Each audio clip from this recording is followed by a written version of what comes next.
Young tiger NTR తాజా చిత్రం Devara box office వద్ద బ్లాక్ బస్టర్ హిట్ గా నిలిచింది. స్టార్ డైరెక్టర్ కొరటాల శివ ఈ చిత్ర విజయంతో బౌన్స్ బ్యాక్ అయ్యాడు. బాలీవుడ్ భామ జాన్వీ కపూర్ టాలీవుడ్ డెబ్యూ మూవీతోనే సూపర్ హిట్ అందుకుంది.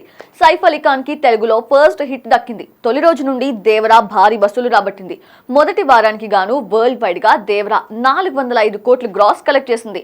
దేవరా భారీ విజయాన్ని పురస్కరించుకొని గ్రాండ్ సక్సెస్ పార్టీ నిర్వహించారు నిర్మాతలు. అయితే ఈ వేదికపై జూనియర్ ఎన్టీఆర్ చేసిన వ్యాఖ్యలు ఇప్పుడు హాట్ టాపిక్ గా మారాయి. స్పీచ్ చివర్లో ఎన్టీఆర్ మాట్లాడుతూ ముందుకెప్పుడు రాడు, చాలా మంది అతనిని సరిగా అర్థం చేసుకోరు, అతడే మా కొసరాజు హరికృష్ణ, ఎవరేమన్నా అనుకున్నా సరే ఎన్టీఆర్ ఆర్ట్స్ కి మూల స్తంభం హరి, నాకు కళ్యాణ్ అన్నకి స్ట్రెంగ్త్ హరి, నచ్చిన వాళ్ళు జీర్ణించుకుంటారు లేదంటే లేదు అని అన్నాడు. దీంతో టైగర్ ఎవరికో గట్టిగా ఇచ్చి పడేశాడు అని చర్చించుకుంటున్నారు. మరి ఎన్టీఆర్ కామెంట్స్ ఎవరిని ఉద్దేశించి చేశాడు అంటే సోషల్ మీడియాలో ఓ టాక్ అయితే నడుస్తోంది. హరి వచ్చాకే ఫ్యాన్స్ కి తారక్ కి మధ్య గ్యాప్ వచ్చింది అనే టాక్ ఒకటి ఉంది.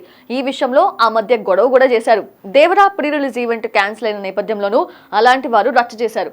వారంతా టైగర్ యాంటీ ఫ్యాన్స్ అనే టాక్ కూడా వచ్చింది. బహుశా అలాంటి వారందరికీ తారక్ ఇలా ఆన్సర్ చెప్పారు అని చర్చించుకుంటున్నారు.